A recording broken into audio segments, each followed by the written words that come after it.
This module is part of the Canadian Injury Prevention curriculum. Audio is required for an enhanced learning experience. Throughout the module, you can access the glossary by clicking on the upper left-hand corner, resources by clicking on the upper right-hand corner, search the module by clicking on the bottom left-hand corner, or navigate to the next slide by clicking the bottom right-hand corner. Welcome to the Introduction to Evaluation for Injury Prevention Practitioners module. This module will provide you with a basic understanding of what evaluation means, the primary uses of evaluation, and the importance of establishing evaluation in programming. So far in the course, we have looked at defining the problem, identifying risk and protective factors, selecting an intervention, and implementing a program. Evaluation is the last stage of the public health approach to injury prevention. However, laying the groundwork for evaluation occurs throughout the entire process. The glossary found here contains terms and definitions that will be used throughout the module. If, at any time during the module, you would like to review a term's definition, this glossary can be accessed on the upper left tab in the toolbar. By the end of this module, you will have the tools needed to effectively evaluate programs, policies, and initiatives. You will be able to define evaluation, recognize its primary uses, recognize the importance of establishing evaluation, and understand the role of evaluation. What is evaluation? According to evaluation expert Michael Patton, evaluation is the systematic collection of information about activities, characteristics, and outcomes of programs, policies, or other initiatives to make judgments about the intervention, improve effectiveness, and/or inform decisions about future planning. There are many misconceptions about evaluation. What do you think are the most common myths about evaluating an injury prevention program?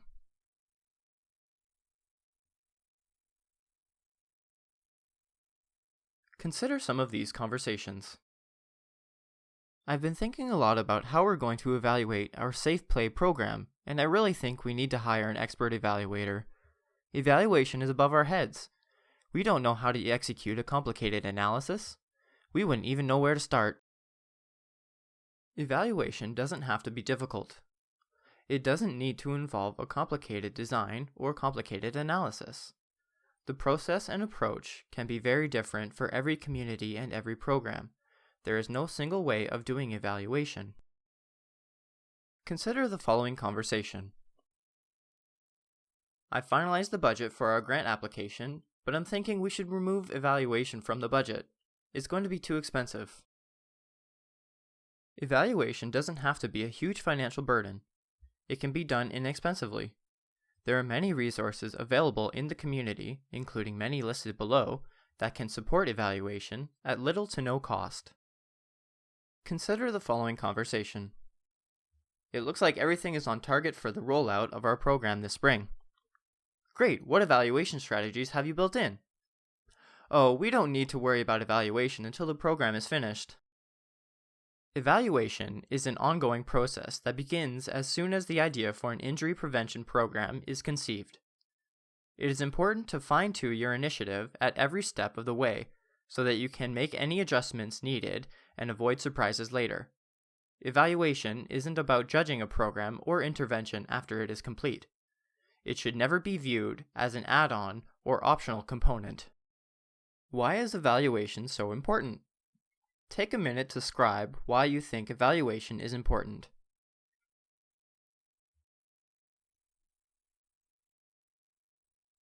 Evaluation helps to accurately identify the challenges you are wishing to solve. It helps to establish reasonable, practical objectives for dealing with these challenges. Evaluation is important to identify implementation challenges that will inform timely adjustments. It helps to determine if you have accomplished your initiative's objectives. It provides feedback that will help market the initiative by providing information to funding sources, the media, and the public. Finally, it helps to suggest ways to increase the initiative's effectiveness in the future.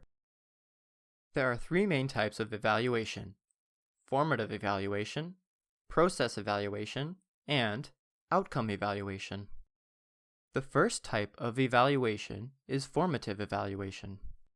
Formative evaluation involves activities at the pre-project planning stage and during the initial implementation phase. This type of evaluation considers the need, fit, resources, evidence, readiness, and capacity of the program, policy, or other initiative. Formative evaluation may test material and messages before the initiative is implemented. Example methods of formative evaluation include needs assessment, logic models, and the Plan, Do, Study, Act. Remember, these are only a few method examples and are by no means an exhaustive list. Methods will be discussed more in depth later in the module. Examples of formative evaluation questions may include: how can we increase participation in the program? What materials could be helpful before, during, and after a program?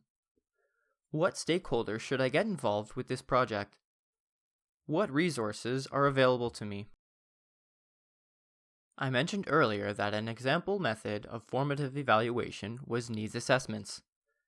Needs assessments are used largely to identify the initiative and risk factors through gathering locally relevant data, understanding public interpretation of the initiative, and assessing public and political will. Needs assessment methods include conducting a SWOT analysis, which addresses the strengths, weaknesses, opportunities, and threats of the program, surveys, or discussions with community members. Here are a few resources if you are interested in learning more about needs assessments. Another example method of formative evaluation is logic models. Logic models are particularly useful in identifying the problem, necessary inputs, and resources needed to support the intervention. The model identifies the core activities that are part of the intervention and implementation and the resulting outputs, and short, intermediate, and long-term outcomes. Here are a few resources if you are interested in learning more about logic models. The last example method of formative evaluation that was identified was Plan, Do, Study, Act. This model provides a roadmap for others to be able to replicate the intervention and implementation supports. In the plan stage, objectives, questions and predictions, and plans are identified. In the do stage, the plan is carried out, problems and unexpected observations are documented, and data analysis begins. In the study phase, data analysis is complete and a summary of learnings is developed. In the act stage, changes are made for the next cycle if necessary. Here are a few resources if you are interested in learning more about the Plan, Do, Study, Act model. The second type of evaluation is process evaluation. Process evaluation focuses on how well a program's plans, procedures, activities, and materials are working. This type of evaluation allows for early identification of problems and tests whether the initiative is implemented as it was intended. Example methods of process evaluation include focus groups, observations, and surveys. Remember, these are only a few method examples and are by no means an exhaustive list. Examples of process evaluation questions might include: what is the number of students attending the program? Is the time of day that the program is being offered working? In what ways do the program activities align with the school curriculum? Do students who participate in the program demonstrate improvements in knowledge? The last type of evaluation is outcome evaluation. Outcome evaluation focuses on the success or impact of the initiative and typically answers the burning question of, did I do what I set out to do, and did I make a difference? Outcome evaluation tests whether the program met its ultimate goal and objectives. Example methods of outcome evaluation include focus groups, observations, and surveys. As I mentioned earlier, these are only a few of the many example methods. Examples of outcome evaluation questions might include: do the benefits of the program justify continued allocation of resources? Did the program have any unintended effects on the target population? Did the implementation of the program result in behavior change among the members of the target population? Are participants satisfied with what they gain from the program. Now that we have gone through the different types of evaluation, it is time to check your understanding. Read the following statements and correctly identify the evaluation type from the drop-down menu. There are 9 steps involved when thinking about evaluation. Let's go into more detail. Step 1. Clarify your initiative. At the onset, it is very important to clearly define your goals and objectives by considering the outcome you are wishing to achieve, the population you are wishing to target, when you are wishing to achieve the outcome, and the criteria that needs to be met for you to know the initiative has been successful. Consider the following example that covers all 4 elements of a successful objective. Enroll 100 students in the Safe Talk Suicide Alertness training by the end of the fiscal year. Now, think about an initiative that you have wanted to implement. Use the blank template below to help clearly define your initiative's goals and objectives. Once completed, you can print a copy for your reference by pressing the printer icon in the top right corner of this page. Step 2. Engage stakeholders. This step involves defining who your stakeholders are. They might include clients, staff, board members, community partners, or maybe even funders. It is important to understand stakeholder interest and expectations and involve stakeholders in decision-making. This will increase the likelihood of success. Step 3. Assess resources. Do you have the funding available to implement your initiative? What does your budget look like? As a general rule, 10% of a total initiative budget should be allocated to evaluation. What is your personal capacity? Staff availability? Are you able to tap into the support of partner organizations? Does equipment need to be purchased? Do you have any volunteers available?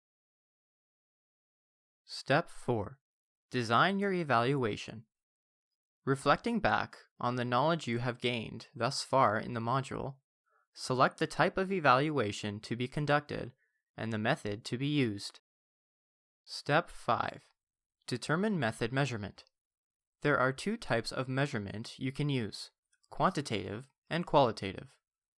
Quantitative is the application of numerical data, typically obtained through counting systems, surveys, and experimental designs. Qualitative is the application of more in-depth, open-ended data, typically obtained through personal interviews, focus groups, and participant observations.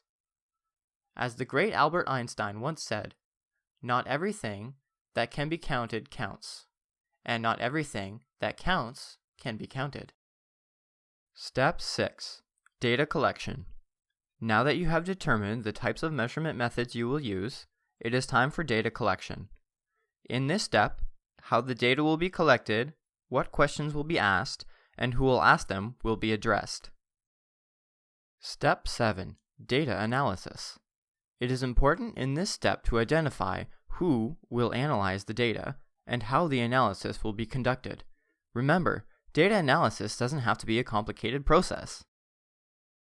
Step 8. Interpretation and dissemination. In this step, several questions will be explored, including: who will report the findings and how? Will the finding be submitted to a peer-reviewed journal? A press release to the media? A newsletter to stakeholders? Who will receive the data and when? How will the results be circulated? Step 9. Take action. Think about how your results could be applied in other places. What do the results mean for your initiative? Is your initiative accomplishing your goals and objectives? Here you find several resources related to evaluation that will be helpful to you and your team moving forward. What would a module about evaluation be without an evaluation of its own? There are 2 parts to the module evaluation. The first is intended to assess if you have shifted your readiness to tackle program evaluation. It's comprised of 2 question groups. Each ask how you felt at the start of the module, prior to the beginning, and how you feel now that you have completed the module. The final question of the self-evaluation is an exercise aimed at behavior change. The second part of the module evaluation is a feedback form, which helps us to improve the quality of the training and for developing future support around the workshops. Please click on the link below to complete the survey. Congratulations! You have completed this module.